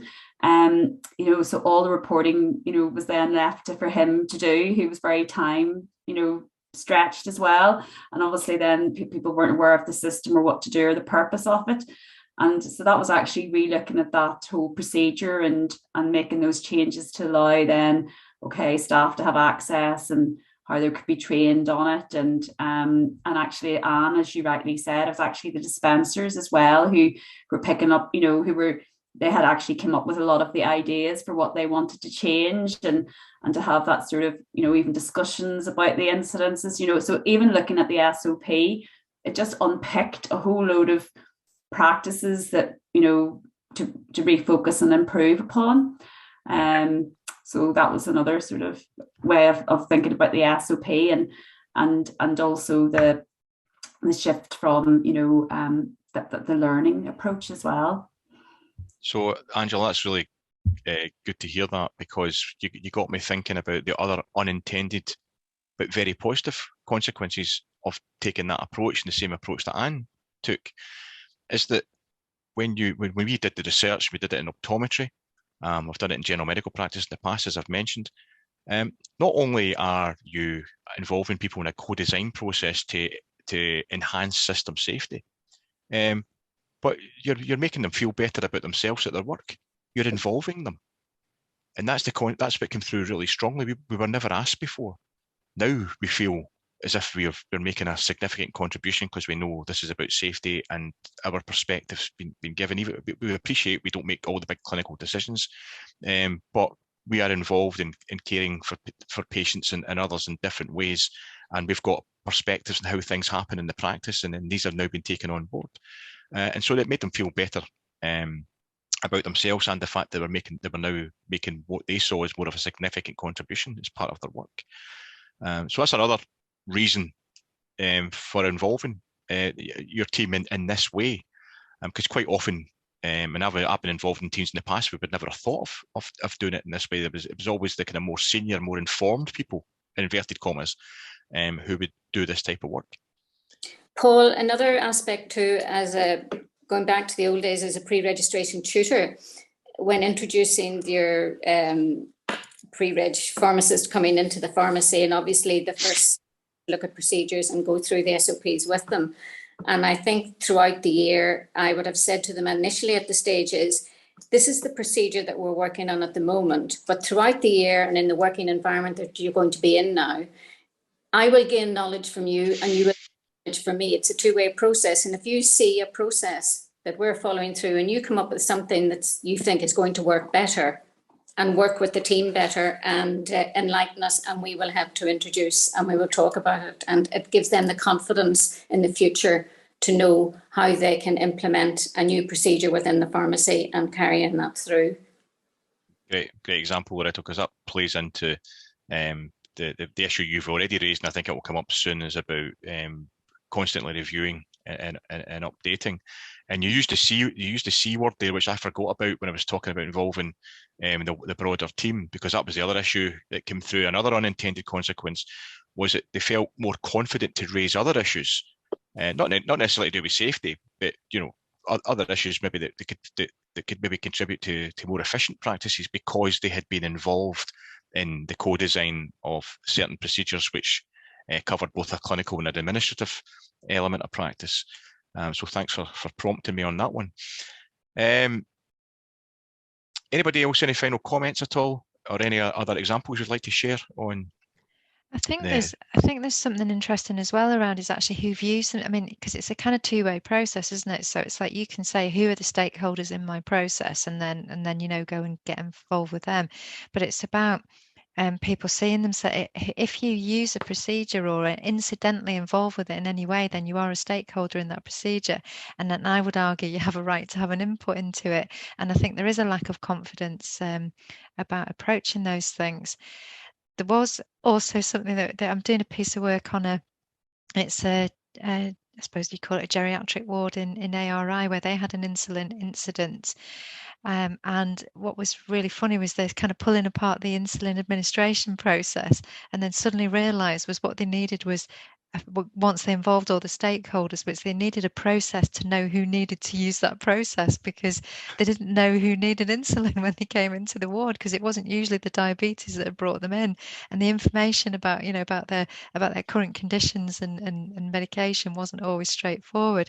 And as soon as you got everyone together who basically could see from beginning to end of the patient journey, if you like, they realised there's a massive gaping hole in the process. But it was only getting those people together that revealed that, because like Paul had said, it had been written by someone who was a diabetic person and was assuming, well, of course they've got diabetes, because that's why we're writing the process, and that's why they'll need the medication. So it's fascinating once you start picking it apart like that. Yeah, I assume you've got the same level of knowledge and expertise as they have as well. Thanks, Ellen. Next slide, please. So this is an interesting one about deviations, because that's a clear indicator that if you find yourself quite often deviating from these types of work procedures, then it's a clear indicator that it probably needs redesigned and updated and improved, because it's not matching the work, and you've got to remember the procedures there to support your performance as well as to keep people safe. So just curious to know, anybody got many experiences of actively deviating for procedures for the right reasons?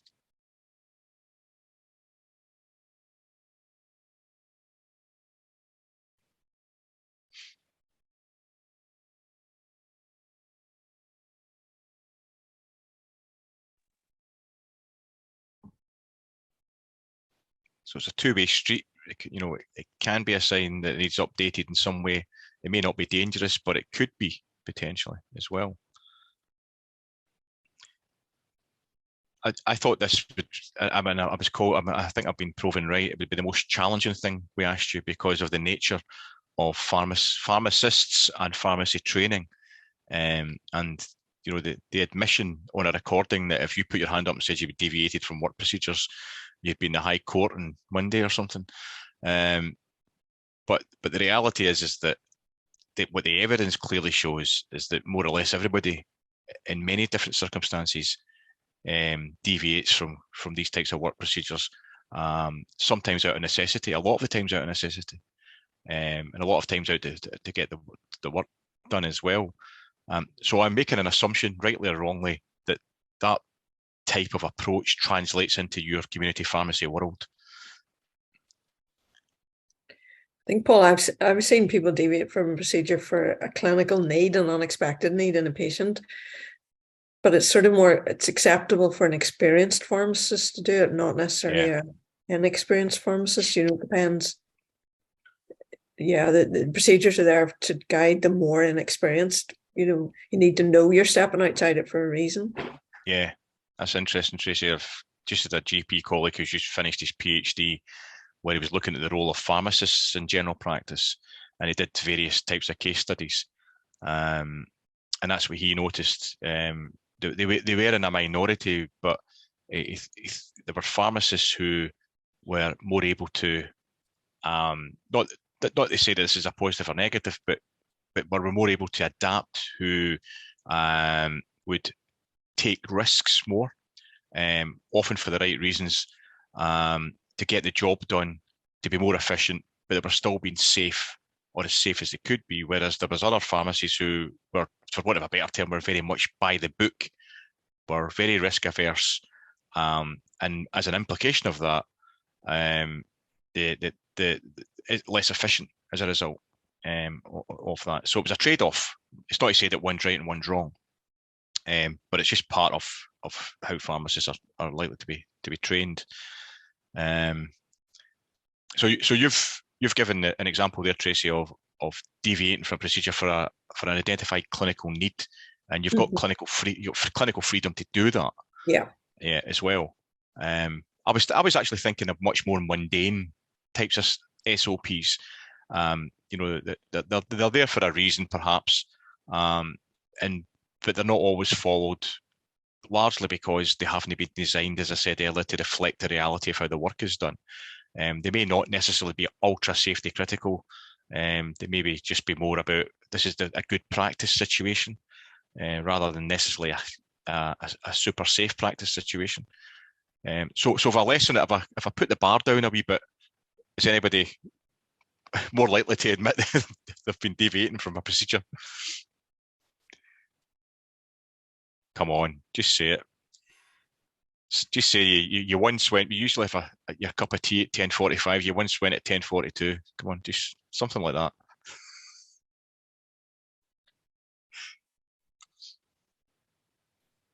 It's quite interesting the differences between the different clinical professions with this. There are other professions who just wouldn't count in this, and nurses in particular are like that.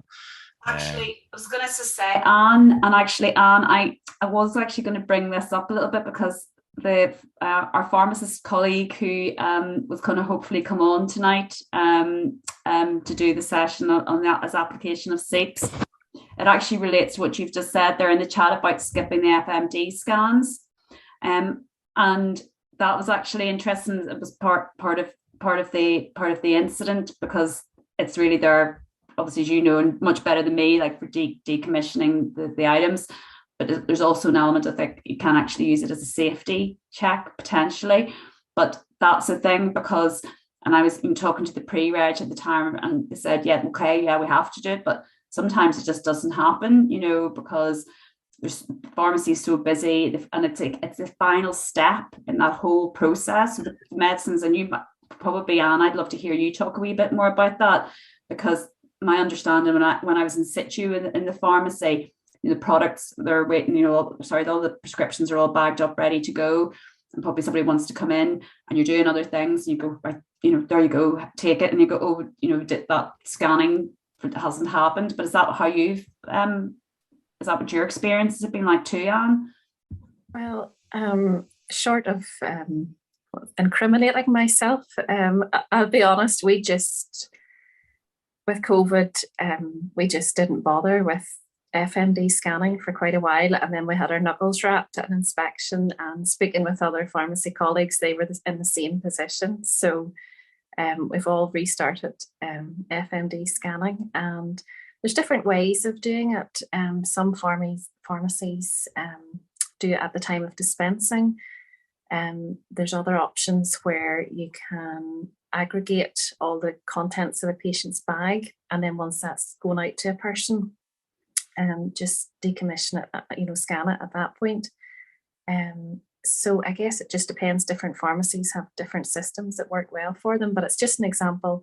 Northern Ireland is not the EU, but we are part of the EU market for medicines. So we do have to do the FMD scanning, but it was a procedure we maybe didn't place as much importance on as we should have initially.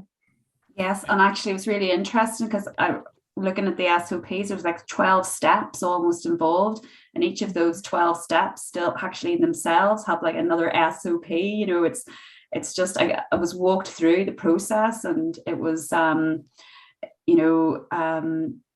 really fascinating. But what I found quite interesting was it actually can be a safety check that you've got the right product and all of that, but that's not what the focus is. So it's not necessarily on the mindset as a safety critical thing, but obviously it's a legal requirement at the same time. So and actually, and you're right, where it appears and maybe in the line of the process where it might be more effective at the stage you do that, that's something, again, maybe for some people it's working better than others, but certainly something wider sharing, because I think, as you said, Anne, it's not an isolated issue. Thanks very much, Angela, and thanks very much, Anne, for being so honest and brave. And I particularly like the part when you said we just couldn't be bothered. That stood out to me. And of course, Loretta's come on and backed you up as well, so she's now incriminated herself. So I'm only kidding on. No, thanks for that, because I'm really pleased we've offered up some examples, because we don't live in this perfect clinical world where procedures are followed absolutely to the letter. Sometimes they are, because it really depends on what the clinical nature of the situation is, where it's life or death. Yes, procedures are extremely important, and we need to follow them to the letter. Others are meant to be like that because we intend them to be like that, but the reality is sometimes we skip a step here or there for whatever reason, usually to do with efficiency, and then we find that, well, it didn't make much of a difference anyway, and so you could end up drifting into that failure mode, if you like, and so most of the time you get away with it. One day you might come a cropper, but other times it's just a red flag that it's not a supportive mechanism that you've developed there. And you need to go back and revisit it so that it better supports your performance, as I've been saying a few times. Next slide, please, Helen. I think we've already done that, Helen, so we'll just go and skip that one to the next one. It's a variation of a theme. Okay, so for those of you, I think it was on session 2, I'm pretty sure, we introduced work that we did during COVID. This is still a bugbear of mine. You probably remember me saying that clinicians are not trained pre-reg or even post-reg to design, develop, implement and sustain the use of work procedures, particularly since because there's a design science of very straightforward principles that underpins what good practice looks like in this area. So this was our attempt to bring that together. And it's proven very popular, especially with those doing QI work who want to either use it to develop new work procedures, or to go away and retrospectively analyse and improve existing work procedures. And I'm still in negotiations with various clinical educators to get this embedded in some training curricula, because I really think it, as I said, there's a learning need there, and especially given that statistic I mentioned earlier on about procedures being implicated in somewhere like 80% of patient safety incidents. So this will be part of the bundle. For the geeks amongst you who really want to know more about it, there's a bit of a document there that you can get into. For the others, there's the 10 principles with a sentence or two exploring what it is we actually mean by each of these principles. Next slide, please, Helen. And so what we're trying to do is focus down a bit more on the actual insulin side of things. So we're speaking more in general terms. So I was trying to challenge you when you think about insulin within the practice and the dispensing and prescribing element of it, and the SOP that exists for it. So based on your memory and your experience, was everybody who should have been involved in the design actually involved?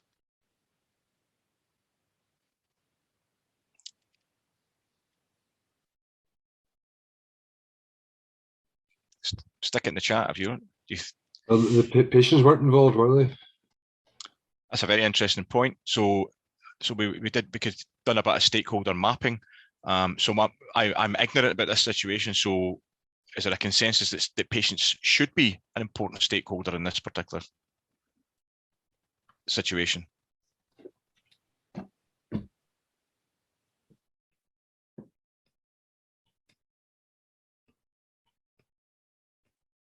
Picking you, Angela.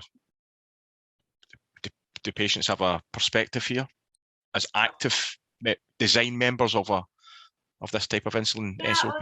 It's an interesting point, because actually one of the things we would advocate is that that the patient is at the point of you're going to hand over your insulin to the patient, you actually check with the patient that it is their insulin.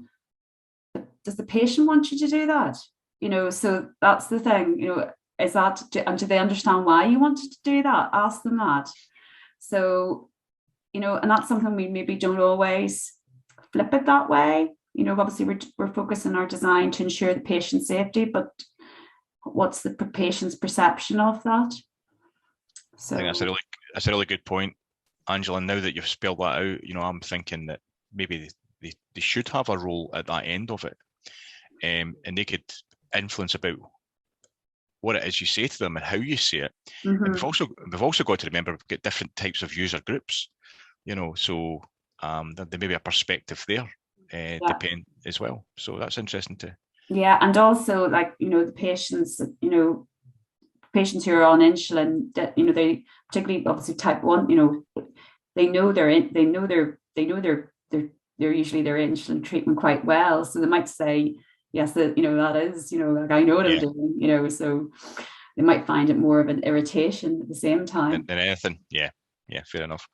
But it would be. I think though there is something around it with insulin, because that's partly what we were talking about when we looked at the incident, didn't we? The session before, is that there's that question, isn't there, about who some of the products are actually designed for, because some of them are designed specifically for patient use, and you wouldn't necessarily expect staff to understand them in the same way that patients might, and they are an additional sort of safety check. And so much of the kind of principles around management of diabetes aren't they very much about the person being in charge of it. But I could understand it might not just irritate you. You might think, do they really not know what they're giving me? And you might be a bit. I mean, I remember the first time I went up in a light aircraft and someone got a checklist out. I was like, does he not know how to fly this? And that might be like the like the equivalent sort of thing if you were asking the patient to have a contribution. But very often they're the person that knows best, aren't they, in terms of what the thing looks like at the end. I mean, in our world we call it participatory design or co-design, but in the NHS world, there's a big move on for person-centred care. So, the users of it, and that includes both the clinicians, the admin staff, and the patients or the patient's representative, are technically potentially users as well. And so they should be at some stage involved, a small number of them, and have an input there. But I'm sure people could argue against that, but that's one perspective. Next slide, please, Helen. To quickly get through this, I'm conscious of the time now.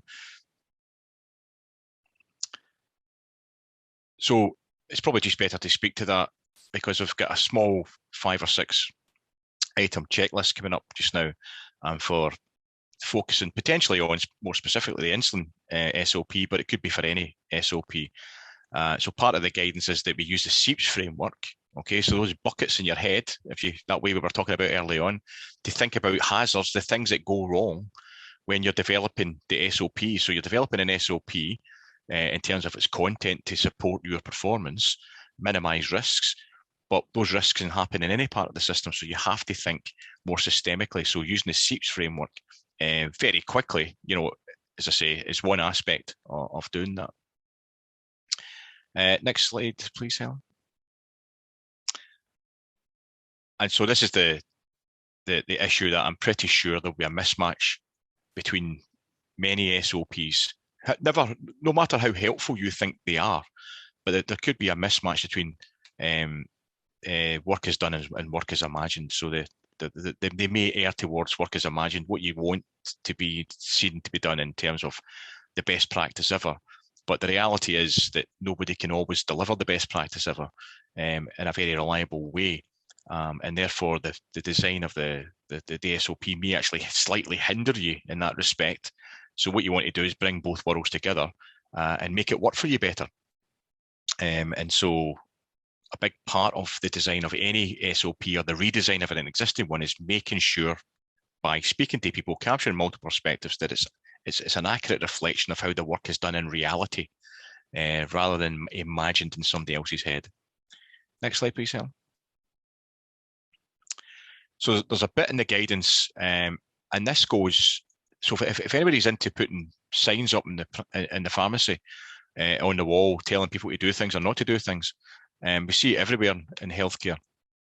But there's some good guidance about making things accessible, readable, easy to follow, what colours to use, what colours to avoid, what types of fonts to use, what types of fonts to avoid, sizes, how big they should be, and so on and so forth. The best one is that, if everything's highlighted, then nothing is highlighted. So there's really good principles in here about how things actually look, how they're formatted, because this is a big issue in terms of how people engage with them and if they use them and if you use them over time. So although it's to do with SOPs, and we should be designing our SOPs to be less text heavy, maybe more flowcharts, if that makes it easier. We heard earlier about a visualization example from Anne. So these are things that are really, really useful for both the SOPs, but also for any other type of information sharing mechanism, whether it's a poster on the wall, a leaflet for the patient as well. And so once you know the basic principles of this, you actually pick up on where things are wrong everywhere. People using block capitals in bold, underlined is an absolute no-no, but we see it constantly in the service because it's very difficult to read. So making it accessible, making it easy to follow is really important, but also has a broader implication beyond just SOPs. Next slide, Helen, please. So we brief or train the team. So make an assumption that we can just spray and pray. Here's a new SOP. Let's fire it out in an email, or put the email out to tell people where it sits. It's in the SOP book. Make yourself aware of it, learn it, and so on and so forth. But we often find that people need to be briefed face to face and to go over it with them to ensure there's a two-way conversation and two-way communication taking place, and they have a shared understanding of what it is, what the purpose is, and how it's to be followed. So there may be that briefing, and there may be actually a bit of training, a bit of practice in it as well, depending on what it is. And also for new staff, and when they come in and through induction processes and so on and so forth. These are other issues where, other circumstances, where we need to brief or train team members in that respect. And I think the final one is the point I'm pretty sure that Loretto mentioned earlier on in the session about regularly monitoring, reviewing and updating the SOP over time, because things drift, work changes, circumstances, context change. You may not think about them, but it can happen over months, over years. And so the SOP might not reflect the reality of how the work is now done. It did 3 years ago, but things are different now. And so one of the things that we say to trainees in my world, trainee GPs, trainee pharmacists doing the QI projects, is to take the guidance and go to the older SOPs and work with the team in an improvement project to review them and update them, capture those multiple perspectives. And so we can see the big difference between what they looked like back then and what they can look like now. Okay. Especially if they're gathering dust, then they're no use. Thanks, Angela. And the final slide, I think it is, or one of the final slides. And so we'll put this in the bundle. We just made it up. We know that folks might not read that guidance that's in there, so we're trying to make it as simple as possible. We picked out what we thought were the half dozen critical points in the design guidance for work procedures, SOPs, and we said, well, apply it to your own SOP. I've got a couple of you to do it. Rate yourself. It's for you. The data is for you only.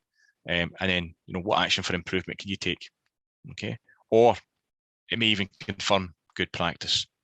So that's a wee tool there that could potentially help in a practical sense to review and update and improve your SOPs. Next slide, please, Helen. And I think the next slide, we'll go straight to the next steps. And I don't know whether Angela, Helen, Julie and Matthew want to come in here about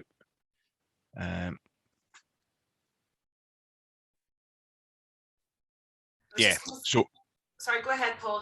Sorry, you're going to say something?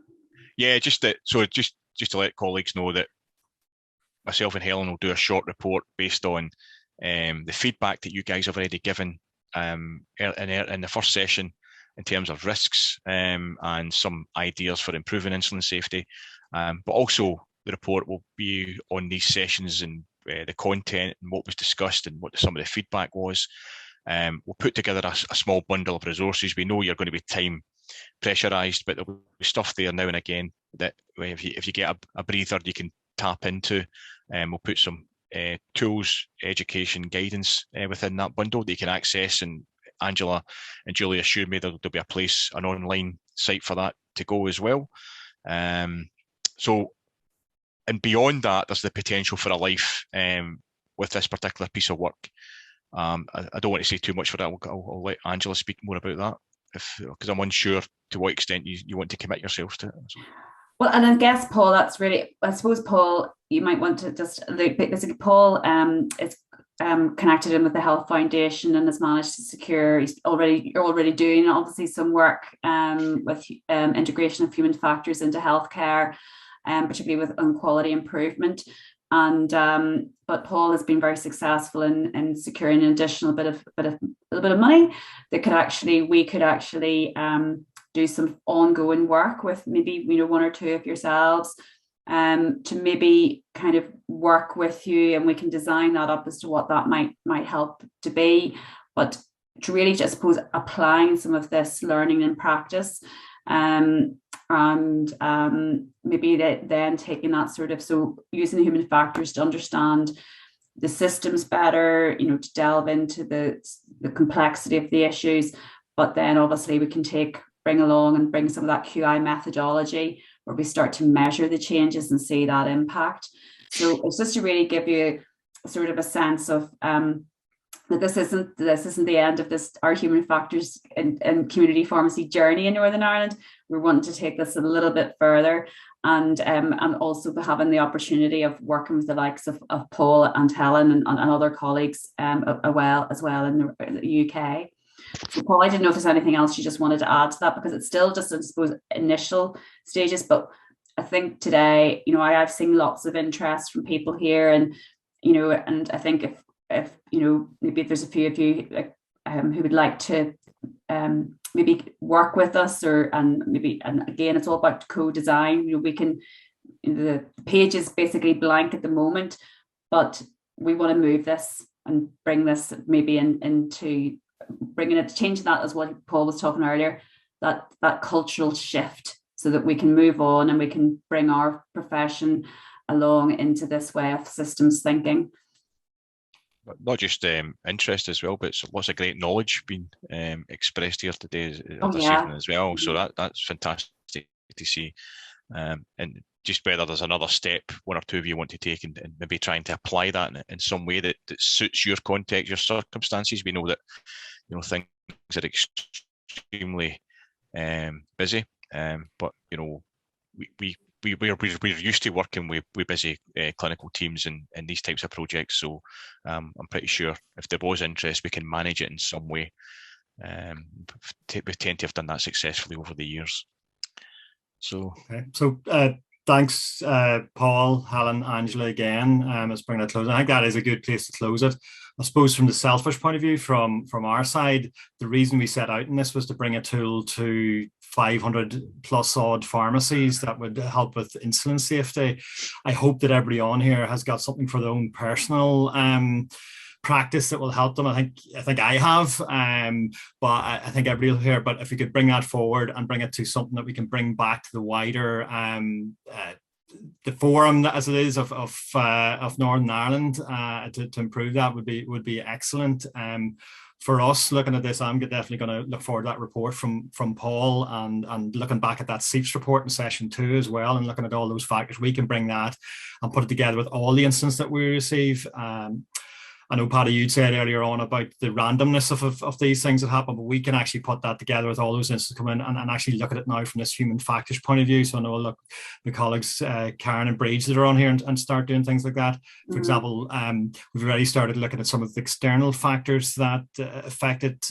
We looked at the prescriptions that are being prescribed and coming in, and 750 every 3 months are coming in still prescribed generically, even though we know that shouldn't happen. So it's an external factor. We can look at it from the SPPG using that human factor approach and see how that comes in and affects you there. I suppose the big thing, the take home from tonight is that every problem is a system problem. And if we start with that point of view and start thinking like that, we'll improve the system overall.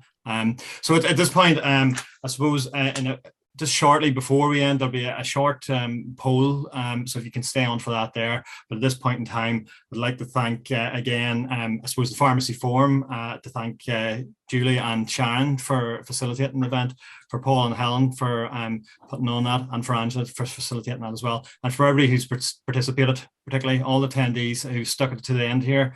We will take that away, and we will bring that back to hopefully produce something that can help everybody, like I say.